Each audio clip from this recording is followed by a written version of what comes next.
তাকবীর। সংগ্রামী সাথী ও বন্ধুগণ, এই পর্যায়ে বক্তব্যের জন্য আহ্বান করেছি খেলাফত মজলিসের সংগ্রামী নেতা, আমাদের অত্র অঞ্চলের পরিচিত মুখ মাওলানা আতাউল্লাহ সাহেব।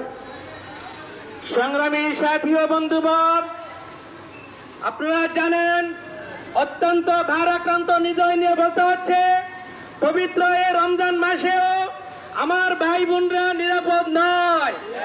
আপনারা জানেন আমার ভাই বোন শিশুদেরকে তারা পাখির মতো হত্যা করছে, তারা কোনো খাবার দিচ্ছে না, কোনো প্রাণ ঢুকতে দিচ্ছে না, তাদেরকে নির্মম ভাবে নির্যাতন করা হচ্ছে।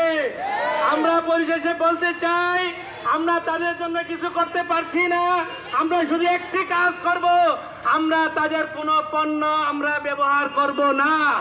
আমরা তাদেরকে তীব্র নিন্দা জানাচ্ছি। আমরা এই বলে আমার বক্তব্য শেষ করি। নাসরুম মিনাল্লাহি ওয়া ফাতহুন করিব, ফাবাশশিরিল মুমিনিন। সুপ্রিয় উপস্থিতি, এ পর্যায়ে আমাদের সামনে বক্তব্য নিয়ে আসছেন ৩ নং বিতারা ইউনিয়নের বাংলাদেশ জামাত ইসলামীর সম্ভাব্য চেয়ারম্যান পদপ্রার্থী জনাব মাসুম বিল্লাহ মাদানী। আসসালামু আলাইকুম ওয়া রাহমাতুল্লাহি ওয়া বারাকাতুহু। সংগ্রামী তাওহীদি জনতা, মুসলমানদের প্রথম কিবলা বাইতুল মুকাদ্দাসকে কেন্দ্র করে আজ অর্ধ শতাব্দীরও বেশি সময় ধরে ফিলিস্তিনে আমার মা বোন শিশুদেরকে নির্যাতন করে পাখির মতো হত্যা করে আমাদের সারা পৃথিবীর মুসলমানদের হৃদয় রক্তক্ষরণ শুরু করে দিয়েছে।